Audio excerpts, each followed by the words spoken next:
साथियों, फिर से एक बार स्वागत करता हूं आप सभी का आपके अपने यूट्यूब चैनल हिस्ट्री डॉक्टर पर। और दोस्तों, आपके साथ फिर से एक बार मैं जुड़ गया हूं एक और इंटरेस्टिंग से टॉपिक को लेकर, जो कि हमेशा की तरह आपके आईडी ऑफ भारत सब्जेक्ट से है। तो दोस्तों, मेरा टारगेट है कि आईडी ऑफ भारत जो सब्जेक्ट है आपका हिस्ट्री का, इसमें मैं ज़्यादा से ज़्यादा कंटेंट आपको प्रोवाइड करवा सकूं, सो दैट आपको कहीं पर भी जाने की ज़रूरत ना पड़े और आप आपकी हिस्ट्री में आईडी ऑफ भारत सब्जेक्ट में 100 में से 100 मार्क्स ला सको।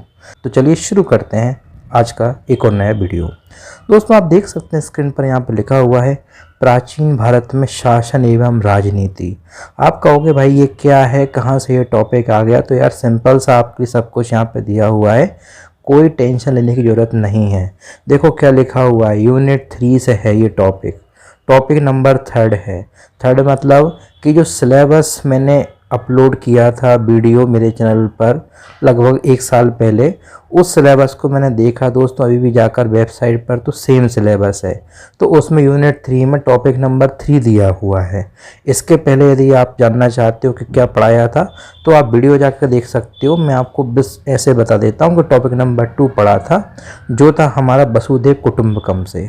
तो उसके बाद आपका प्राचीन भारत में शासन एवं राजनीति वाला टॉपिक है। तो इसको चलिए डिस्कस करते हैं। तो दोस्तों, आप देख रहे हैं यहाँ पर बहुत अच्छी हेडिंग है, बहुत इंटरेस्टिंग हेडिंग है कि प्राचीन भारत में शासन और राजनीति कैसे होती थी। तो यार हमारा दोस्तों जो देश है वो तो भाई राजनीति का केंद्र माना जाता है। भारत की राजनीति के चर्चे तो भाई दुनिया भर में हैं। और अभी आपने जैसा कि देखा हमारे मोदी जी चले गए अमेरिका, तो वहाँ तो बाप रे बाप एकदम तहलका मचाया है। तो दोस्तों उसी संबंधित कुछ चीज़ डिस्कस करते हैं, लेकिन समझने वाली बात यह है कि आपको प्राचीन भारत के बारे में जानना है। इस कीवर्ड को आप ध्यान रखिए, आपको क्वेश्चन आएगा तो आपसे रिलेटेड आपकी चीज़ें लिखना पड़ेंगी। देखो यहाँ पर क्या लिखा हुआ है कि भारत में राजनीति और शासन की जो धारणा है वो वर्तमान में जो राजनीति और शासन है उससे बिल्कुल अलग है। कैसे? प्राचीन भारत में सामान्यतः राजतंत्र ही अधिक प्रचलन में था। मतलब आज आप देखते हो कि वर्तमान में क्या है, लोकतंत्र चलता है। उस टाइम पे क्या चलता था? प्राचीन भारत में, भारत की राजनीति में राजतंत्र चलता था।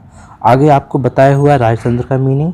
राजतंत्र मतलब जिसमें राज्य व शासन संबंधी बातें शामिल थीं। भारत के प्राचीन ग्रंथ, वेद हों, पुराण हों, स्मृतियाँ हों, अगर आप इन सभी का अध्ययन करें तो आपको पता चल जाएगा कि भाई हमारे देश की राजनीति व शासन व्यवस्था को राजधर्म, दंड नीति, नीति शास्त्र व अर्थशास्त्र के रूप में जाना जाता है। तो मतलब क्लियर सा है मेरे भाई कि राजधर्म, दंड नीति, नीति शास्त्र और अर्थशास्त्र को यदि आप पढ़ना चाहते हो तो कुछ नहीं, बस ये वीडियो देख लो, आपको सब कुछ क्लियर हो जाएगा। दोस्तों, ये जो क्वेश्चन है आपका लॉन्ग आंसर है, मतलब आराम से जो आपका 12 नंबर का या 15 नंबर का क्वेश्चन बनेगा। चलिए आगे बढ़ते हैं। तो बात करते हैं आचार्य चाणक्य की। आचार्य चाणक्य का अर्थशास्त्र यहाँ पर जैसे लिखा हुआ है, मूल रूप से आर्थिक नीतियों की अपेक्षा राज व्यवस्था पर लिखा गया ग्रंथ है। तो बहुत सारे लोग भाई कंफ्यूज होते हैं इस बात में कि चाणक्य ने जो अर्थशास्त्र लिखा है वो आर्थिक है, मतलब वो इकोनॉमी से जुड़ा हुआ ग्रंथ है। बिल्कुल ऐसा नहीं है। अर्थशास्त्र देखने में लगता है कि भाई इस नाम से आपको कि अर्थशास्त्र है, मतलब उसमें मनी से रिलेटेड दी होंगी चीज़ें, लेकिन ऐसा बिल्कुल नहीं है दोस्तों। अर्थशास्त्र राज व्यवस्था मतलब पॉलिटी पर संबंधित है। तो भारत की शासन और राजनीति की अवधारणा कुछ विशेषताओं को आप इन बिंदुओं से समझ सकते हो। तो आप यहाँ पर देख सकते हैं दोस्तों, मैंने ऐसे करके 1 2 3 4 5 6 7 8 तकरीबन आपके लिए 12 से 14 पॉइंट बनाए हुए हैं।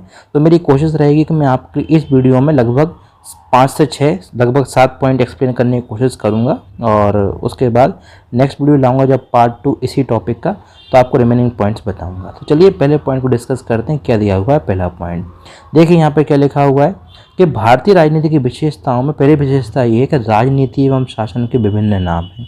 मतलब आप प्राचीन भारत में जब राजनीति का अध्ययन करोगे तो आप जानोगे कि कई नाम होते हैं प्राचीन भारत में राजनीति के, जैसे कि राज, धर्म, दंड नीति, अर्थशास्त्र और नीति शास्त्र। नीति शास्त्र को भी राजनीति बोलते हैं, अर्थशास्त्र भी राजनीति पर ही ग्रंथ है, दंड नीति भी राजनीति का हिस्सा है और राजधर्म भी राजनीति का हिस्सा है। आगे दिया हुआ दोस्तों आपको इन सब का बिल्कुल बेसिक में एक्सप्लेनेशन कि राजधर्म क्या है, दंड नीति क्या है। तो राजधर्म को ये समझना है, देख लीजिए आप। यहाँ पर मैंने महाभारत के बारे में बताया हुआ है कि महाभारत का जो शांति पर्व है इसमें राजधर्म के बारे में कहा गया है। प्राचीन भारत में राजतंत्र ही सबसे अधिक प्रचलित था, जिसमें राज्य प्रशासन संबंधित बातें सम्मिलित की गई थी। तो दोस्तों प्राचीन भारत में राजधर्म जो है वो तंत्र से संबंधित होता है। मतलब राजा का जो रूल है, राजा जो प्रशासन चलाता है, वही क्या है, राजधर्म है। दंड नीति, दंड नीति दोस्तों यहाँ पे दिया हुआ है कि प्राचीन भारत में प्रशासन का शस्त्र कहा जाता था किसको, दंड नीति को, जिसका संबंध शासन के कार्यों से था। कौटिल्य ने तो ऐसा तक मत दिया हुआ है दोस्तों के जो मनु थे, जिसको प्रथम मनुष्य माना जाता है, बृहस्पति, शुक्राचार्य, इनके द्वारा जो 4 विद्याएं थी उसमें से एक विद्या थी दंड नीति। इसका अभिप्राय है कि बल प्रयोग अथवा दंड के अभाव में कोई राज्य काम नहीं कर सकता। तो सिंपल सी बात है भाई कि अगर दंड नीति नहीं होगी तो राज्य जो उसका अस्तित्व खत्म हो जाएगा। तथा दंड के संबंध मनु का मत था कि जब सब लोग सो रहे होते हैं तो दंड उनकी रक्षा करता है, उसी के भय से व्यक्ति न्याय के मार्ग पर चलता है। तो दंड नीति का सिंपल सा कनेक्शन ये है भाई कि मनुष्य न्याय के मार्ग पर जब भी चल सकता है जब उसके लिए दंड का क्या हो, एहसास हो, उसके लिए फियर हो। तो ये है हमारा दंड नीति। तीसरा डिस्कस करते हैं हम लोग अर्थशास्त्र के बारे में। अर्थशास्त्र शब्द के प्रयोग से प्रायः संपत्ति शास्त्र का अनुभव किया जाता है। मतलब आपको मैं ऊपर ही बताया हुआ था जब मैंने स्टार्ट किया था ये वीडियो कि जो अर्थशास्त्र है वही क्या है, संपत्ति शास्त्र है। इसका अध्ययन विषय क्या है, धन व अर्थ प्राप्ति का साधन मनुष्य के हित में है। इसके विपरीत होता है दोस्तों राज्यशास्त्र, मतलब जिसको आप राजनीति शास्त्र भी बोलते हैं। परंतु कौटिल्य के अनुसार भूमि को प्राप्त करना व उसके पालन करने का साधन ही अर्थशास्त्र है। अगला दिया है दोस्तों हमारा वाला नीति शास्त्र है। नीति शास्त्र के बारे में यहाँ पर 2 बोल सकते हैं ऋषियों के नाम दिए हुए हैं। एक का नाम है कामंदक, एक का नाम है शुक्र। इन दोनों के अनुसार राज्य व शासन संबंधी रचनाएं नीति शास्त्र कहलाती हैं। मतलब सामान्य आचरण नियमों को राजा के व्यवहार नियमों से पृथक करने हेतु, मतलब जो सामान्य आचरण नियम होते हैं उनको राजा के व्यवहार नियम से अलग करने की जो व्यवस्था है उसको हम बोलते हैं क्या दोस्तों, नीति शास्त्र। तो सिंपल सी बात है भाई, राजनीति में नीति का होना बहुत ज़रूरी है। अगर राजनीति में नीतियाँ नहीं होंगी तो राजनीति नहीं कहलाएगी। इसी के बाद से ही राजनीति शब्द का प्रयोग प्रचलित हो गया।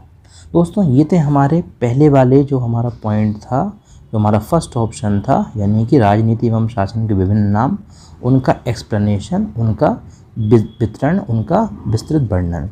दूसरा दिया है आपकी आध्यात्मिकता पर बल की और क्या विशेषताएं प्राचीन भारतीय राज्य व्यवस्था की कि आध्यात्मिकता पर बल दिया गया है।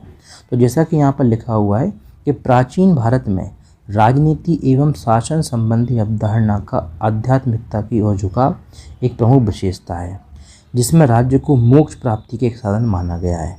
तो मतलब दोस्तों आप समझ सकते हो हमारे प्राचीन भारत में राजनीति की खूबसूरती, राजनीति की विशेषता कि राज्य को मोक्ष प्राप्ति का तक साधन मानते थे लोग।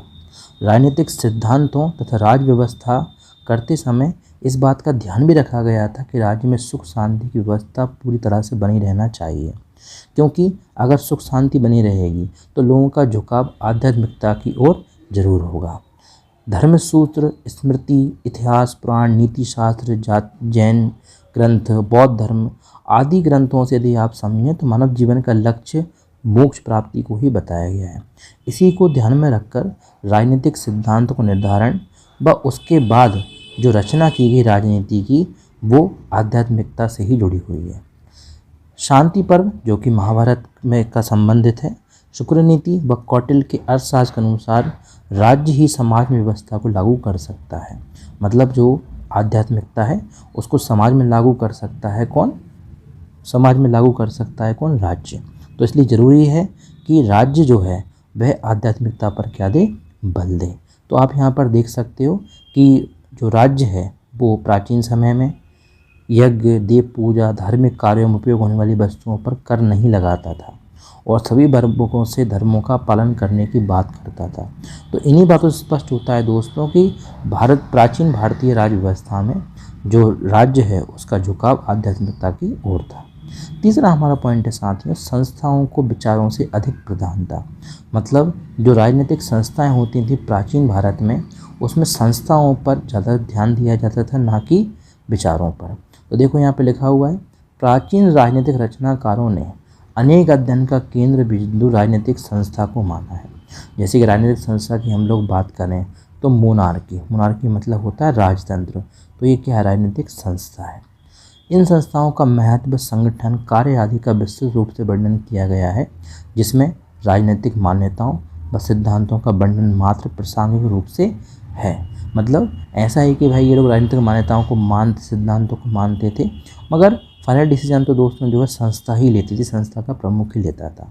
समस्त अध्ययन का केंद्र बिंदु मूल रूप से राजनीतिक संगठन व उनके कार्यों को बनाया गया। चौथा है साथियों हमारा यहाँ पर व्यावहारिकता पर आधारित। लिखा हुआ है यहाँ पर कि जो प्राचीन भारतीय राजनीति है उसमें आदर्श राज्य संबंधी काल्पनिक रचनाओं का पूर्णतः अभाव दृष्टिगोचर है। मतलब हमारे यहाँ जो प्राचीन भारतीय राजनीति है उसमें आदर्श राज्य की भी कल्पना की गई थी। अब आदर्श राज्य के बारे में आप कैसे जानोगे? तो एक यूनान का दार्शनिक था जिसका नाम था प्लेटो। इसने एक किताब लिखी, उस किताब का नाम था रिपब्लिक। ऐसे ही एक पर्सन था, उसका नाम था टॉमस मोर। इसने लिखी यूटोपिया किताब। तो इन किताबों में इन्होंने यह काल्पनिकता बताई हुई है, कल्पना करके बताया हुआ है कि आदर्श राज्य कैसा होता है। तो दोस्तों ऐसा नहीं है कि भारत में इनके विचारों को नहीं लिया गया है। प्राचीन भारत में भी जो राजा महाराजा थे वो कोशिश करते थे कि राजनीति में व्यवहारिकता होनी चाहिए। मतलब ऐसा नहीं होना चाहिए भाई कि राजा अपने अहम को, मतलब अपने बोल सकते हैं घमंड को, अपने एटीट्यूड को संतुष्ट करने के लिए किसी को भी फांसी पर चढ़ा दे। व्यवहारिकता हो, उसमें समझ हो। तो इसी आधार पर एक राइटर है जिनका नाम है ए.के. सेन। इन्होंने लिखा हुआ है कि हिंदू राजनीतिक चिंतन उत्कृष्ट वास्तविकता से भरा पड़ा है और कुछ राजनीतिक अपवादों को छोड़कर भारतीय राजनीतिक विचारों का संबंध राज्य के सिद्धांत और दर्शन से उतना नहीं है जितना राज्य की मूल समस्याओं से है। आगे बता रहे हैं दोस्तों आप किसी पैराग्राफ में कि भारतीय राजनीति, राज व्यवस्था, सामाजिक जीवन का संबंध कर सिद्धांत, दंड सिद्धांत, न्याय सिद्धांत पर आधारित है। उदाहरण स्वरूप राज्य का जो सप्तांग थ्योरी है वो कौटिल्य ने दी हुई है। कौटिल्य मतलब इनको आप लोग चाणक्य बोलते हो, उन्होंने दी हुई है। तो मैं आपके लिए पिछले 5-10 मिनट से बार बार बोल रहा हूँ, कौटिल्य का जो नाम आ रहा है वो कौटिल्य और कोई नहीं है बल्कि कौन है, चाणक्य हैं। तो इन्होंने सप्तांग थ्योरी दी हुई थी। इनके विचार से पूर्ण रूप से व्यवहारिक ढंग से किया गया है। इसका कारण उसमें सेना, कोश व मित्र जैसे अंगों का सही समन्वय है। तो दोस्तों सप्तांग थ्योरी में क्या क्या आता है? सेना, कोश, मित्र, दुर्ग, ये सब चीज़ें आती हैं। छोटे राज्यों का अस्तित्व। छोटे राज्यों का अस्तित्व मतलब क्या है, इसको समझने की कोशिश करते हैं हम इस वाली हेडिंग में। देखिए दिया हुआ है कि भारतीय राजनीति के अंतर्गत यह मत प्रचलित था कि भारतवर्ष कई राज्यों में विभाजित है। मतलब जो भारत है वो कई राज्यों में बटा हुआ था। अतः अंतर राज्य संबंधों के विचारों को केंद्र मानकर यह विचार प्रचलित है कि संपूर्ण भारत पर एक ही राजनीति का प्रभुत्व हो। तो ऐसा माना जाता था कि एक जैसी राजनीति होना चाहिए, भले ही भारत अलग अलग हिस्सों में बटा हुआ था। तो जैसा कि आपने कुछ शब्द सुने होंगे, अगर सुने होंगे तो चक्रवर्ती, सार्वभौम राज्य का वर्णन, अश्वमेध यज्ञ, ये सब इसलिए करवाए जाते थे कि जो राजा होते थे वो अन्य राजाओं को अपनी शक्ति के बल से अधिक अधीन करने का प्रयास करते थे। लेकिन दोस्तों भारतीय राजनीति के विचार का आधार एक ऐसा राज्य है जो बहुत बड़ा ना हो, बल्कि जो शासक है वो अन्य राजाओं को अपने अधीन करने का इच्छुक ना हो। तो सिंपल सा लॉजिक ये है भाई कि राजा लोग कोशिश तो करते थे कि छोटा राज्य हमारे हिस्से में आ जाए, लेकिन ज़्यादातर जो आप ग्रंथ देखेंगे प्राचीन भारतीय की राजनीति के, उसमें आपको यही मिलेगा कि किसी का उद्देश्य ऐसा नहीं था कि ज़बरदस्ती उसके राज्य को कंट्रोल किया जाए। तो इस वजह से छोटे राज्यों का अस्तित्व दोस्तों जो है वो हमारे प्राचीन भारतीय राजनीति की एक विशेषता के तौर पर माना जाता है। बात करते हैं साथियों 6 पॉइंट की, राजतंत्र की विशेषता।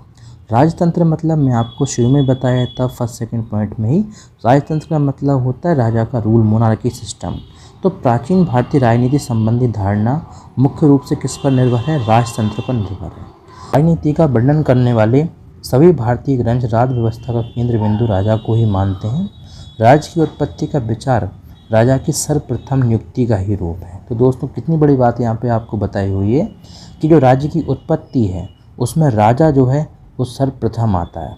भारतीय विचार में राजतंत्र की संपूर्ण विवेचना है।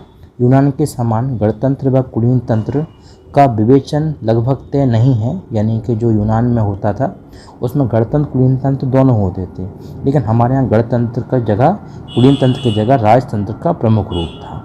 महाभारत के 2 अध्याय और कौटिल्य अर्थशास्त्र का 1 अध्याय तथा बौद्ध जैन ग्रंथों में गण एवं संघ के नाम से इन राज पद्धतियों का विवेचन भी है। तो दोस्तों आप इस पॉइंट से यह समझ सकते हो कि राजतंत्र की प्रमुखता भी हमारे देश में हुआ करती थी। और जैसा कि मैंने आपसे प्रॉमिस किया था कि 7वें पॉइंट के 6 पॉइंट के बाद मैं इस वीडियो को फिनिश करूंगा। तो आज की वीडियो हमने पूरा कंप्लीट कर लिए 6 पॉइंट। उसके बाद 7वां पॉइंट जो है, 8वां पॉइंट, 9वां, 10वां, 11वां, इस करके 14 पॉइंट 13 पॉइंट कुछ रहे हैं इस पूरे वीडियो में। ये मैं आपके साथ नेक्स्ट वीडियो में डिस्कस करूँगा। दोस्तों आई होप आपको इस तरह के पॉइंट से कुछ क्लियरिटी हो गई होगी कि आपको किस तरह का टॉपिक ये है प्राचीन भारत में राजनीति और शासन, और इस पर किस तरह से यदि कोई क्वेश्चन आता है तो आपको उसका आंसर लिखना है।